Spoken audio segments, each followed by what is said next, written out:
अस्सलामुअलैकुम व्यूअर्स, हमारी इस वीडियो का टॉपिक है the use of relative pronoun as.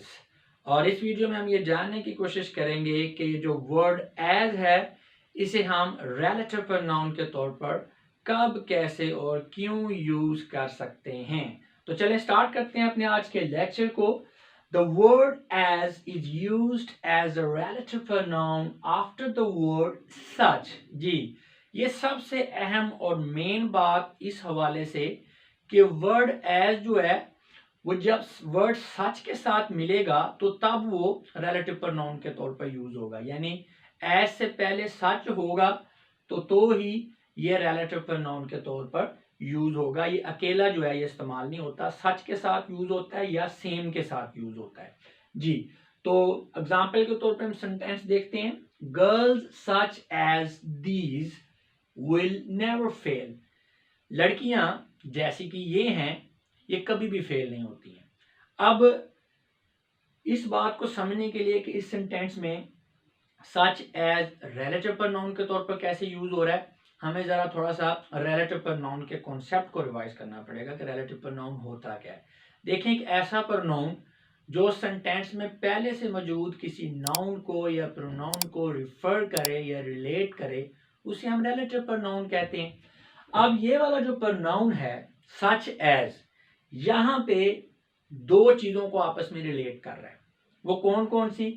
एक तो गर्ल्स हैं और दूसरा यहाँ पे प्रोनाउन दीज है। लेकिन ये जो प्रोनाउन दीज है, जरा गौर करें सेंटेंस की सेंस पे, ये भी गर्ल्स की जगह पे यूज हुआ है, गर्ल्स को रिफर कर रहा है, ठीक है ना। तो गर्ल्स की जगह पे प्रोनाउन जो है वो दीज यूज हो गया है। तो दीज जो है ये भी गर्ल्स को शो कर रहा है और गर्ल्स तो लिखा भी हुआ भी है। तो दो तरह की गर्ल्स हैं, एक दीज है यानी वो वाली गर्ल्स जिनको दीज रिफर कर रहा है, और एक वो वाली गर्ल्स जिनसे दीज वाली गर्ल्स को रिलेट किया जा रहा है। तो अब इन गर्ल्स को जिनको दीज रेफर कर रहा है, इन गर्ल को ये वाली जो गर्ल्स हैं, जो आइडियल गर्ल्स हैं, उनसे कौन सी चीज रिलेट कर रही है, कौन सी चीज कंपेयर कर रही है, या कौन सी चीज इनको आपस में एक दूसरे से रिफर करवा रही है, वो है सच एज। तो लिहाजा सच एज जो है एक तरह की लड़कियों को दूसरी तरह की लड़कियों से रिलेट करवा रहा है, लिहाजा ये हमारा इस सेंटेंस के अंदर रिलेटिव प्रोनाउन है। एक और सेंटेंस देखते हैं। This is the scene such as I have seen before. ये नजारा ऐसा है जैसा कि मैंने पहले भी देख रखा है। अब यहां पे गौर करें, सीन जो है नजारा जो नजर आ रहा है वो आपके सामने वो एक ही है, लेकिन बेसिकली सेंटेंस के अंदर हम दो नजारों की बात कर रहे हैं। एक नजारा वो है जो आपके सामने है जिसके लिए हमने वर्ड भी यूज कर लिया है सीन। एक नजारा वो है जो आपने पहले देख रखा है। इसका मतलब अब नजारे दो हैं, एक सामने नजर आ रहा है जिसके लिए आपने वर्ड सीन यूज कर लिया, और एक जो आपका नजारा है उसको हमने यहाँ पे एक्सप्रेस नहीं किया, ठीक है। उसकी जगह पे सच एज आ गया, यानी सच एज जो है ये उस नजारे को भी रेफर कर रहा है जो पहले देखा हुआ है, और उस नज़ारे को जो सामने नजर आ रहा नज़ारा यानी जिसको सीन एक्सप्रेस कर रहा है उससे रिलेट भी कर रहा है। तो लिहाजा सच एज चूंकि एक नज़ारे को, एक सीन को दूसरे सीन के साथ रिलेट कर रहा है, तो लिहाजा ये रिलेटिव प्रोनाउन है। और यहाँ पे यूनिक चीज ये है समझने वाली कि वो जो दूसरा नज़ारा है उसको एक्सप्रेस नहीं किया। वहां पे तो एटलीस्ट ऊपर वाले सेंटेंस में गर्ल्स भी जो है दूसरी वाली एक्सप्रेस नहीं हुई थी, लेकिन उन गर्ल का प्रोनाउन दीज था। यहाँ पे वो उस पैसे जो नज़ारा जो पहले देख रखा है ना, तो वो नज़ारा यानी वर्ड सीन जो है दोबारा एक्सप्रेस हुआ है सेंटेंस के अंदर, ना उसकी जगह पे स्पेसिफिक जो है अलहदा से कोई प्रोनाउन यूज हुआ है उसको रिफर करने के लिए। तो सच है जो है ये रिलेटिव प्रोनाउन के तौर पे भी यूज हो रहा है, और ये जो नज़ारा पहले जो देखा जा चुका है जिसे एक्सप्रेस नहीं किया जा रहा उसको भी रिफर कर रहा है। तो डुअल पर्पज है यहाँ पे। तो लेकिन मेन इसका पर्पज यही है कि ये चूंकि एक नज़ारे को दूसरे से रिलेट कर रहा है, लिहाजा ये हमारा क्या है, रिलेटिव प्रोनाउन है। लेकिन ये बात फिर आप अपने ज़हन में रखनी है कि एज अकेला नहीं यूज हो रहा है रिलेटिव प्रोनाउन, इसके साथ साथ लगा हुआ है तो ही ये यूज हो रहा है। ये नेक्स्ट सेंटेंस देखें। He is such a man as a respect. As a respect, ये बिल्कुल वैसा आदमी है जिस तरह के बंदे की मैं इज्जत करता हूँ। अब ये थोड़ी डिफरेंट स्ट्रक्चर है। अब यहाँ पे भी जरा गौर करें, बंदे दो ही हैं, एक मैन है जो सामने नजर आ रहा है जिसकी बात हो रही है, एक जो है वो आदमी यानी आइडियली एक आदमी किसी बंदे के, चाहे वो जेन में है, ठीक है, एब्स्ट्रैक्ट फॉर्म में है या फिजिकल फॉर्म में है, एक आदमी वो है जो स्टैंडर्ड है, एक बंदे के लिए कि इज्जत अगर की जाए तो इस तरह का बंदा होगा तो उसकी इज्जत की जाएगी। अब ये वो जो स्टैंडर्ड है, जो आइडियल मैन है, उसको कंपेयर करवाया जा रहा है इस मैन के साथ जो सामने है। और कंपेयर कौन सी चीज करवा रही है? सच और एज, ये दो वर्ड। तो लिहाजा सच एज क्या है यहाँ पे? रिलेटिव प्रोनाउन है, क्योंकि ये एक आदमी को दूसरे से रिलेट कर रहा है। नेक्स्ट है these oranges are not such as I bought yesterday.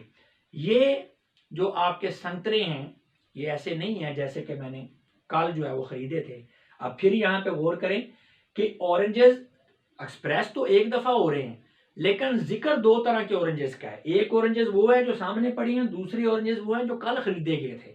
तो जो कल खरीदे गए थे ऑरेंज, उनको अभी सामने वाले जो ऑरेंजेस हैं उनके साथ रिलेट किया जा रहा है। और रिलेट क्या चीज करवा रही है? Such as. तो लिहाजा ये हमारा क्या है? रिलेटिव प्रोनाउन है। नेक्स्ट है जी the word as can also be used as a relative pronoun after the word same. जी मैं पहले स्टार्ट में बताया था कि जो वर्ड एज है ये अकेला रिलेटिव प्रोनाउन यूज नहीं होगा, इसके साथ या तो सच लगा होगा या सेम लगा होगा। तो अब सेम के साथ जब ये होगा तो तब भी ये रिलेटिव प्रोनाउन होगा। तो उसके लिए भी हम एग्जांपल देखते हैं। This is the same book as I read. जी तो अब यहाँ पे भी गौर करें, बुक्स दो तरह की हैं। एक बुक जो सामने पड़ी हुई है, एक बुक जो है वो सामने तो नहीं है, सेंटेंस के अंदर एक्सप्रेस भी नहीं हो रही, लेकिन जिक्र उसका हो रहा है। जिक्र उसका ये हो रहा है आई रीड, जिसे मैंने पढ़ा था। तो ये जो है, ये जो आपका जो क्लॉज है, ये उसको उस बुक को रिफर कर रही है, पूरी की पूरी क्लॉज जो पहले पढ़ी जा चुकी थी। तो अब किताबें दो तरह की है, एक पहले पढ़ी जा चुकी थी, एक बुक वो है, एक सामने पढ़ी है। उन दोनों बुक्स को आपस में रिलेट कर रहा है कौन? Same as. लिहाजा ये हमारा रिलेटिव प्रोनाउन है। नेक्स्ट है my problem is the same as yours. मेरी प्रॉब्लम भी बिल्कुल वैसी ही है जैसी आपकी है। तो आप प्रॉब्लम भी दो हैं, एक सामने है, एक प्रॉब्लम जो है वो सामने नहीं है, एक्सप्रेस भी नहीं हो रही, यानी प्रॉब्लम का वर्ड भी यूज नहीं हो रहा, लेकिन उसका जिक्र हो रहा है। और उसको रिफर कौन सी कर रही है? यूअर्स, यानी जैसे आपकी जिस तरह की प्रॉब्लम है। तो लिहाजा दो तरह की प्रॉब्लम है, एक प्रॉब्लम जो है वो मेरी है, एक प्रॉब्लम किसकी है? आपकी है। दोनों को रिलेट कर रहे हैं, जिनको रिफर कर रहे हैं, किससे कर रहे हैं? सेम ऐसे। तो ये हमारा रिलेटिव प्रोनाउन है। नेक्स्ट सेंटेंस देखें, this is the same as that. ये बिल्कुल वैसे ही है जैसा वो है। तो इसमें भी दो चीजों को एक दूसरे से रिलेट करने के लिए हम सेम एज को यूज कर रहे हैं। तो ये हमारा रिलेटिव प्रोनाउन है। सेम एज का मतलब होता है बिल्कुल वैसे ही, लेकिन सेम जो है ना, इसके जो रिलेटिव प्रोनाउन के तब यूज करते हैं तो इसकी दो टाइप्स हैं, एक सेम एज होता है, एक होता है सेम दैट। अब इनमें डिफरेंस क्या है? होते ही एक जैसे ही है, लेकिन इनमें थोड़ा सा डिफरेंस है। सेम एज का मतलब है ऑफ द सेम काइंड, यानी उसकी जिन्स एक जैसी हो, यानी एक तरह की होंगी, लेकिन वो दो चीजें डिफरेंट हो सकती हैं। यानी दो या दो से ज्यादा चीजें हैं, आपस में मिलती जुलती हैं, उनकी काइंड एक है, तो हम उसके लिए सेम जो है एज का वर्ड यूज करेंगे। लेकिन सेम दैट जब हमने तब यूज करना है जब चीज भी एक है, उसको हम एक्सप्रेस दो दफा कर रहे हैं। यानी सेम एज हमने तब यूज करना है जब चीजें दो या दो से ज्यादा हैं और एक जैसी हैं, सिमिलर है। और सेम दैट हमने तब यूज करना है जब चीजें दो नहीं है, चीज एक ही है, उसको दो दफा हम एक्सप्रेस कर रहे हैं, और उसको दोनों एक्सप्रेशन है उनको हम रिलेट कर रहे हैं। उन दोनों एक्सप्रेशन को रिलेट करने के लिए हम सेम दैट यूज कर रहे हैं। लिहाजा सेम एज जो है of the same kind, and same that का मतलब है वन एंड द सेम, यानी चीज भी एक ही है और एक जैसी है, यानी दो दफा उसका एक्सप्रेशन किया है किसी एक ही फिनोमेनन के लिए। वो भी एग्जांपल देखेंगे, आपको समझ आ जाएगी। जी I went on the same train as you went. मैं भी बिल्कुल उसी ट्रेन पे गया जिस पे आप गए। अब बंदे दो हैं, एक आई है एक यू है, दोनों ने ट्रेन पे सफर किया है। अब यहाँ पे सेम एज जो है, इसका मतलब ये है कि वो ट्रेन की कैटेगरी सेम है, कि अब ट्रेनें दो हैं लेकिन दोनों की कंपनी फर्ज करें दोनों फ्रीज एक्सप्रेस की हैं, ठीक है ना। अब फ्रीज एक्सप्रेस जो है तो उसकी दो ट्रेनें हैं, तो दोनों चूंकि फ्रीज एक्सप्रेस हैं इसलिए सेम है। अब एज सेम एज, अब दोनों जो है, अब वो ट्रेन एक नहीं है, एक्चुअल में दोनों ने डिफरेंट ट्रेनों के ऊपर सफर किया है, आई ने भी और यू ने भी, लेकिन वो ट्रेनें दोनों चूंकि फ्रीज एक्सप्रेस हैं इसलिए सेम एज यूज हो गया। या ये भी हो सकता है कि फ्रीज एक्सप्रेस ट्रेन एक ही है, सेम ट्रेन है, उस ट्रेन पे एक बंदे ने एक दिन सफर किया, दूसरे ने अगले दिन सफर किया, तो वो ये बात कर रहा है कि मैंने भी उसी ट्रेन पे सफर किया है जिसपे आपने किया था, ठीक है। अब दो ट्रेन एक ही है, ठीक है, लेकिन वो सफर जो कर रहा है, बंदे दो हो गए हैं, तो इसलिए उनको 2 दफा जो एक्सप्रेस किया गया ट्रेन को, तो उसको रिलेट करने के लिए हमने सेम एज का वर्ड यूज किया। नेक्स्ट सेंटेंस देखें, आई went on the same train that you went, मैं भी उसी ट्रेन पर गया जिस पे आप गए। अब यहाँ पे ये ज़हन में रखें कि ट्रेन एक ही है, 2 ट्रेनें नहीं है। अब एक ही वक्त में 2 बंदों ने सेम ट्रेन में सफर किया है, तो अब उनके सफर को रिलेट किया जा रहा है, 2 बंदों के बेसिकली सफर को। यहाँ पे भी आप ध्यान में रखें, ऊपर वाले सेंटेंस में भी आप इस बात को इस तरह से समझें कि ये जो हम सेम एज यूज कर रहे हैं, बेसिकली ट्रेनों को जो है ये कंपेयर नहीं किया जा रहा, ट्रेनों को रिलेट नहीं किया जा रहा, ये बेसिकली उनके सफर को रिलेट कर रहे हैं कि उसने भी उसी ट्रेन पर सफर किया, दूसरे ने भी उसी ट्रेन पर सफर किया। अब यहाँ पे भी ऐसे ही है कि एक आदमी के सफर को दूसरे आदमी के सफर से रिलेट किया जा रहा है, और रिलेट इस तरह से किया जा रहा है कि दोनों ने एक ट्रेन में सफर किया, ठीक है, ट्रेन एक ही थी, यानी वन एंड द सेम। तो लिहाजा दोनों बंदों के सफर को रिलेट करने के लिए हम वर्ड कौन से यूज कर रहे हैं, सेम एंड दैट। तो लिहाजा ये हमारे क्या है, ये रिलेटिव प्रोनाउन है। नेक्स्ट है जी, the word as is also used as a relative pronoun when it is followed by an adjective. जी, तो जब हमारा वर्ड एज जो है ये किसी एडजेक्टिव के बाद में यूज हुआ है किसी सेंटेंस में, तो तब भी ये रिलेटिव प्रोनाउन के तौर पर यूज होता है, क्योंकि ये रिलेट कर रहा होता है किसी चीज को। इस चीज को समझने के लिए एग्जांपल देखें, she collected as many gems as she could find, उसने इतने जेम्स इकट्ठे कर लिए जितने के वो इकट्ठे कर सकती थी, जितने को वो पा सकती थी, जितने को वो देख सकती थी, या जितने उसे मिले, यानी जितने भी उसे जेम मिले उसने वो इकट्ठे कर लिए। अब यहाँ पे देखें ना, एज जो है 2 दफा आया हुआ है, पहले भी और दूसरी दफा भी। तो यहाँ पे बात जिक्र हो रही है जेम्स की।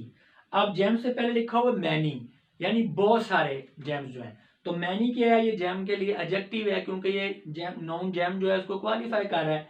लेकिन मैनी से पहले एज लगा हुआ है। अब एडजेक्टिव को जो चीज क्वालिफाई करे वो क्या होती है, वो एडवर्ब होती है। तो लिहाजा पहला जो एज है ये हमारा एडवर्ब के तौर पे यूज हो रहा है। दूसरा एज जो है वो क्या कर रहा है, वो रिलेट कर रहा है इन जेम्स को उन जेम से जो उसे मिले हैं, ठीक है। तो बेसिकली जेम्स का जिक्र 2 दफा हो रहा है, लेकिन जेम जो एक्सप्रेस 1 दफा हुआ है। एक वो जेम है जो उसने इकट्ठे किए हुए हैं, एक वो जेम है जो वो इकट्ठे कर सकती थी, या जो उसे जितने भी उसको मिले। तो 2 तरह के 2 जेम्स हैं बेसिकली, उन दोनों जेम्स को रिलेट किया जा रहा है किसके जरिए, वर्ड एज के जरिए, ठीक है। एक जेम हुआ है जो सामने नजर आ रहे हैं, जो उसने इकट्ठे किए हैं। एक जो है जेम, नो डाउट वो एक्चुअल में जेम नहीं है, एब्स्ट्रैक्ट फॉर्म के अंदर हम उनका एक उसको तस्वुर कर रहे हैं कि जितने वो इकट्ठे कर सकती थी। तो जेम्स जो है उनका 2 दफा जिक्र है, उनको रिलेट करने के लिए हम यहाँ पे ये वाला एज है ये रिलेटिव प्रोनाउन के तौर पे यूज हुआ है। तो ये बात ध्यान में रखनी है कि एडजेक्टिव के बाद जब एज होगा तो वो रिलेटिव प्रोनाउन होगा, क्योंकि वो रिलेट कर रहा होगा किसी चीज को दूसरी चीज के साथ। तो यहाँ पे एज जो है वो 2 दफा यूज हुआ है, एज मैनी जेम्स एज। तो पहला एज जो है ये एडवर्ब के तौर पे यूज हुआ है, और दूसरा एज जो है ये हमारा रिलेटिव प्रोनाउन के तौर पर यूज हुआ है। तो व्यूअर्स, एज के बारे में इस वीडियो में इतना ही था।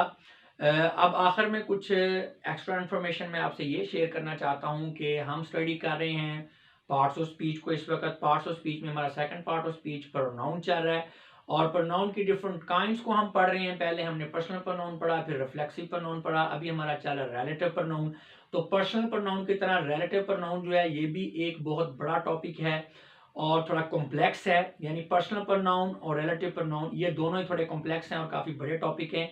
मैं अक्सर ही कहता होता हूँ स्टूडेंट को, रिलेटिव प्रोनाउन और पर्सनल प्रोनाउन ये दोनों प्रोनाउन की जो काइंड हैं ये ठीक तरह से यूज़ करनी आगे तो समझ लें कि स्टूडेंट्स को लिखना आ गया और इंग्लिश की समझ आ गई और यूज़ करना इसे आ गया।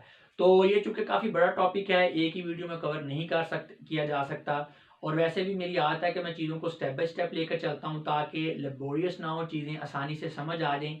तो इसी तरह फिर इनको स्टेप बाय स्टेप इसके कॉन्सेप्ट को रिलेटिव प्रोनाउन के समझाने के लिए मुझे तकरीबन 15 वीडियोस में इस टॉपिक को ऑर्गेनाइज करना पड़ा है। लेकिन इससे फ़ायदा आपको ये होगा कि आपके लिए बोझल नहीं होंगी चीज़ें, आप बड़े मज़े से स्टेप बाय स्टेप चीज़ें सीखते जाएंगे।